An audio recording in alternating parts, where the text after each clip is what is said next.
भाई जो गुरु बचन पे डट गे, कट गे फंद 84।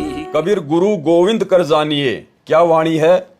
गुरु को भगवान ही मानना चाहिए, गुरु गोविंद कर जानिए। कौन कह रहे हैं? कबीर जी कह रहे हैं। संगत, आश्रमों से जुड़ी हुई संगत जिस काल्पनिक फोटो को कबीर मानती है, भगवान मानती है, जो भगवान ना चलता, ना बोलता, ना उठता, ना फिरता, ना सोता, ना जागता, ना आशीर्वाद देता, ना सत्संग सुनाता, बिल्कुल जड़, मुर्दा, पत्थर, तो वो कबीर क्या कह रहा है? गुरु गोविंद कर जानियो, यानी अपने गुरु को ही भगवान मान के चलना अगर भक्ति मार्ग पर सफलता प्राप्त करनी है तो। कबीर गुरु गोविंद कर जानिए और रहिए शब्द समाए। रहिए शब्द समाए यानी अपने गुरु जी के वचन में, उसके शब्द के अंतर्गत रह के भक्ति करना, उसकी मर्यादाओं का उल्लंघन मत करना, उसके शब्द का उल्लंघन मत करना, नियमों को मत तोड़ना। और मिले तो दंडवत बंदगी, और यदि आपको अपने गुरुजी से कभी साक्षात्कार हो, आमने सामने मिलना हो, तो तुरंत दंडवत बंदगी, उनके चरणों में दंडवत प्रणाम। नहीं पल पल ध्यान लगाए, अन्यथा पल पल अपने गुरुजी के ही ध्यान में रहना। पल पल ध्यान लगाने का मतलब है गुरुजी ने हमें जो भक्ति दे दी, तीनों समय की आरती दे दी, मंत्र जाप करने के लिए दे दिए, सुनने के लिए हमारे को सत्संग दे दिए, ज्ञान चर्चा करने के लिए साध संगति कर दी। कहने का मतलब अपने गुरुजी के विषय में ही लगन लगा के रखना, फालतू के विचारों को, फालतू की बकवादों को, काल प्रेरणाओं को अपने दिमाग में जगह मत देना।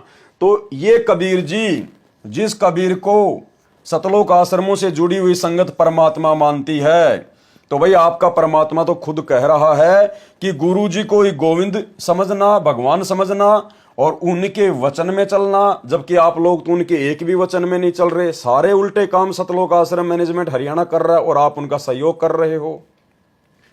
और मिले तो दंडवत बंदगी, नहीं पल पल ध्यान लगाए, पल पल अपने गुरु जी का ही ध्यान लगाना। यानी ये कबीर अपना ध्यान लगाने के लिए मना कर रहा है कि मेरा ध्यान नहीं लगाना, नहीं तो नरक में जाओगे। अपने गुरु जी का ही ध्यान लगाना है, अपने गुरु जी का ही।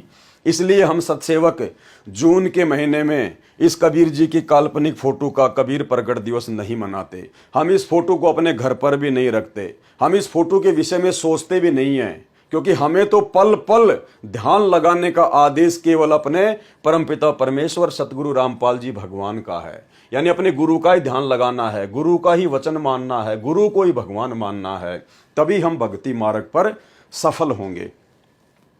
तो क्या कहा है कबीर? गुरु गोविंद कर जानिए, रहिए शब्द समाए, मिले तो दंडवत बंदगी, नहीं पल पल ध्यान लगाए। गुरु जी को गोविंद परमात्मा तुल्य जानना चाहिए। अब देखो भाई और बहनों, परमेश्वर हर बार अपने आप को छुपाएगा, सतगुरु रामपाल जी हर बार अपने आप को छुपाएंगे, लेकिन वाणी क्या कह रही है? वाणी कह रही है कबीर गुरु गोविंद कर जानिए। इस वाणी में यह कहीं भी नहीं लिखा हुआ कि गुरु जी को परमात्मा के समान मानना चाहिए, परमात्मा के बराबर मानना चाहिए। नहीं, ये जो कोष्टक है ये तो सतगुरु रामपाल जी भगवान ने अपनी तरफ से लगाया है, अपनी ओर से। जबकि वाणी क्या कह रही है? आप इस कोष्टक को हटा दीजिए, फिर आपको वाणी समझ में आ जाएगी। इसको हटा दीजिए आप, और अब आप वाणी को पढ़िए। गुरु जी को गोविंद जानना चाहिए, गुरु गोविंद कर जानिए, ये है इस वाणी का असली अर्थ। गुरु जी को गोविंद यानी भगवान जानना चाहिए, ना कि भगवान के समान जानना चाहिए। यानी कबीर परमात्मा स्वयं ही गुरु जी का रोल करते हैं, इसमें कोई मीन मेख नहीं है, कोई संशय नहीं है। सरलार्थ, गुरु जी को गोविंद जानना चाहिए और उनके द्वारा दिए गए भक्ति साधना के शब्द नाम को सदा जाप करते रहिए। जब कभी गुरुजी मिले उस समय उनको दंडवत प्रणाम करें, नहीं तो पल पल उनमें ध्यान लगाएं। अब ध्यान कैसे लगाना है? सतगुरु आशीर्वाद से दास ने आपको बता दिया। यानी गुरुजी के द्वारा बताई गई भक्ति साधना, मंत्र, आरती, सत्संग, सुमरण, हमने केवल उन्हीं में अपनी लगन लगानी है। भाई जो गुरु बचन पे डट गे, कट गे फंद 84 के। कट गए फंद 84 के, कट गए फंद 84 के।